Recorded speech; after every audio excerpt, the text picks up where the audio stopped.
Hi everyone! Hi everyone! So, nagbabalik na naman ang inyong dentista, ang inyong kaibigang dentista ngayong araw na ito upang magbigay ng dental vlogs about cigarette smoking. So, taas ang kamay po dito sa ating mga nanonood kung sino ang nag-i-smoke. Taas lang po. So, hayon. So, itong vlog na ito ay para sa atin para malaman natin kung ano ang mga epekto ng pag-smoke, pagyoyosi sa kalusugan ng ating mga ngipin. So, hindi lang po ng ating mga ngipin, kung hindi ng ating ding gums, ng gilagid at sa kabuoang oral health. So, kung ako ay inyong na-miss, don't skip this video. So, tapusin po natin ito nang sa ganun tayo po yung may mapulot and feel free to share this video. So, yan, stay tuned everyone!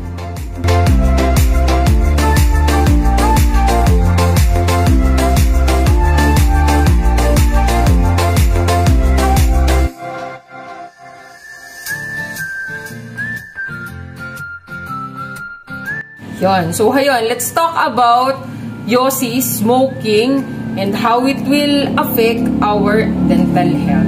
So, yun nga po, ang yosi, ang cigarette, it contains nicotine. So, yung nicotine, meron siyang malaking bahagi para maantala yung mga natural defenses ng ating katawan.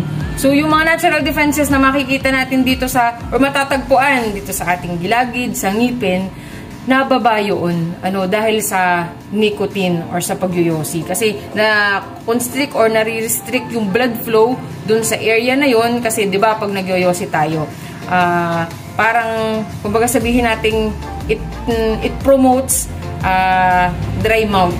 So, yung dry mouth na yun, parang feeling natin, dry yung ating labi or yung ating bibig.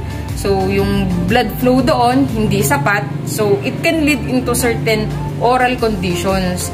One of which ay yung pagkasira ng ngipin, dental caries, and at the same time, nagkakaroon din tayo ng gingivitis. Itong gingivitis na to, it can be, it is reversible. Ibig sabihin ng reversible with proper hygiene, sa tamang pagtututbrush, pagmamouthwash, pangangalaga ng ating ngipin, o gilagid, ito ay hindi na magpo-progress. Pero kung patuloy pa rin tayong nagyoyosi at kumbaga hindi tayo nakokontento sa isa lang stick, o minsan yung mga kababayan natin or mga kapatid natin, meron tayong kakilala nakakatatlong stick, o minsan pa nakakaisang pakete.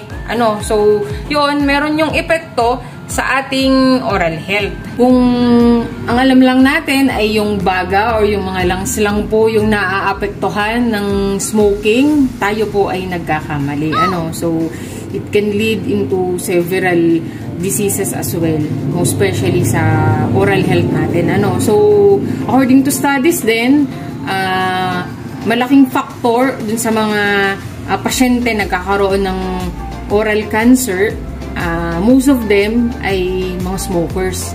So, kung ayaw nating magkaroon ng mga certain oral diseases, at alam natin sa sarili natin na talagang tayo ay heavy smokers, tayo po ay magnilay.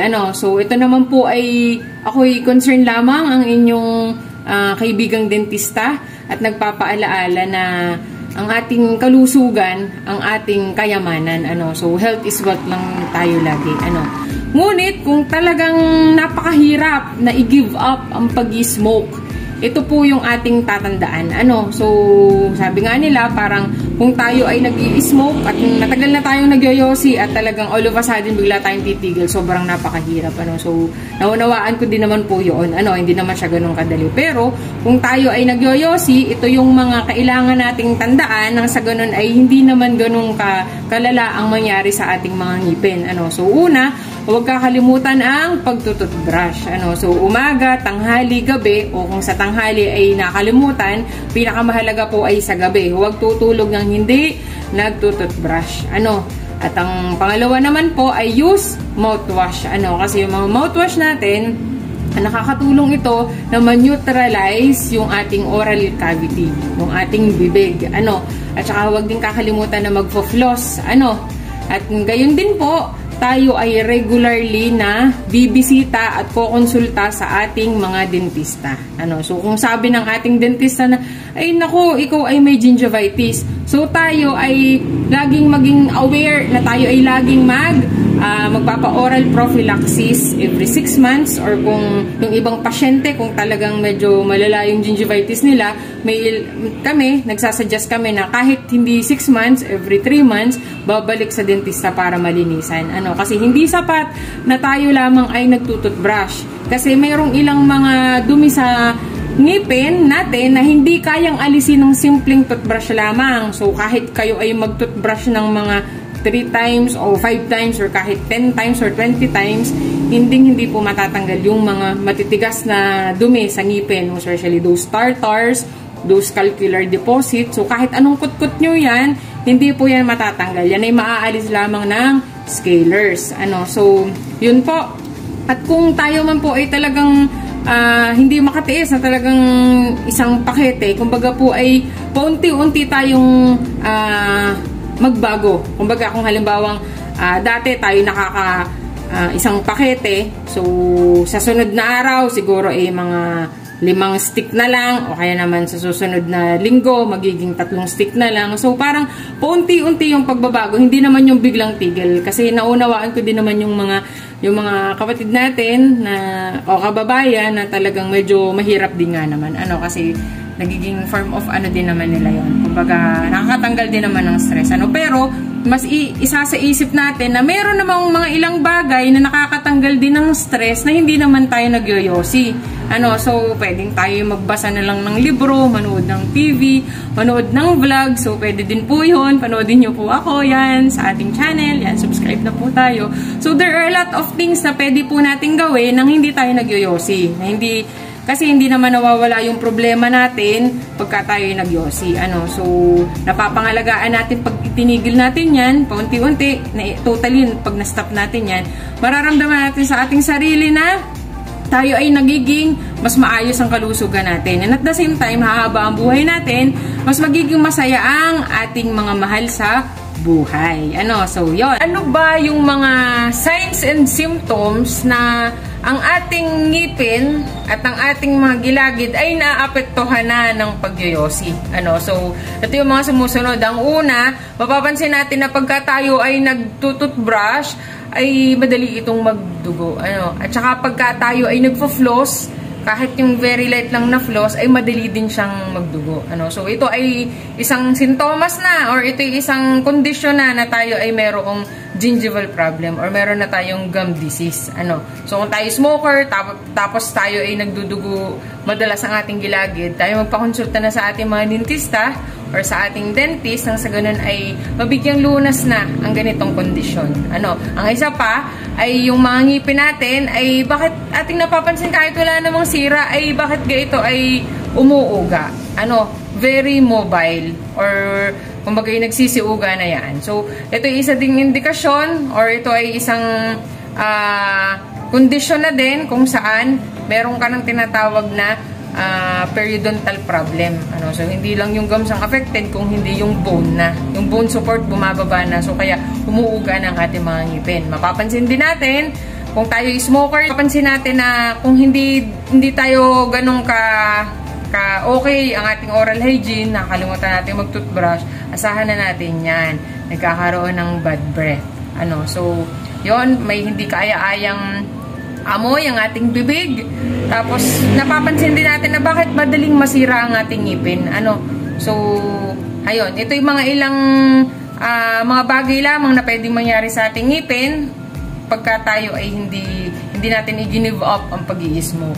So, ayun po, at ang pinaka ayaw nating mangyari, hindi naman po sa kami nananakot kami mga dentista, pero pagka po tayo ay talagang ipinagpatuloy natin ang pagyoyosi ng madami, tapos hindi natin napapangalagaan ng maayos ang ating mga ngipin, hindi tayo nagpo-floss, hindi tayo nag-mouthwash, nakalimutan mag-toothbrush, so pwede tayong magkaroon ng oral cancer.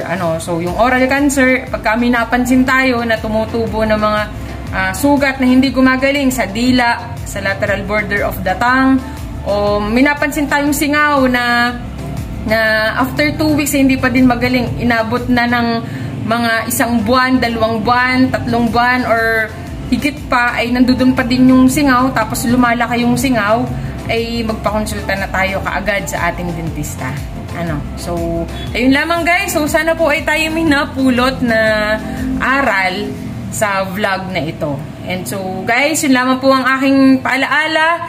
Mahalin natin ang ating mga sarili, mahalin natin ang ating kalusugan sapagkat ito ang ating tunay na kayamanan. Guys, sa mga hindi pa nagsusubscribe, feel free to subscribe, feel free to share this video, and feel free to heart this video as well. So, ayan. At before nga pala kung tapusin ang video nito, last na pala. Meron nga lang po pala akong i-flex sa inyo. So, ang inyo nga pala pong abang lingkod ay hindi lamang dentista. Ako din po ay isang manunulat. So, ako po ay isang writer at ako po ay, kumbaga, ang isa sa aking talagang one of my greatest dreams is to publish a book. So, ito po ay pinagkaloob ni Lord na ako po ay makapag-publish. This is my debut book entitled A Blooming Rose in a Cloudy Mountain. So, itong libro na ito po ay binubuo ng mga tula, mga verses, and mga quotations about faith, about hope, and about love. So, this is available on Shopee. You can avail that po sa Shopee.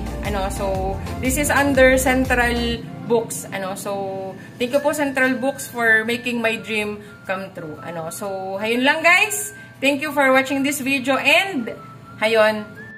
So, hayun lang guys. Thank you again for watching this video and God bless us always.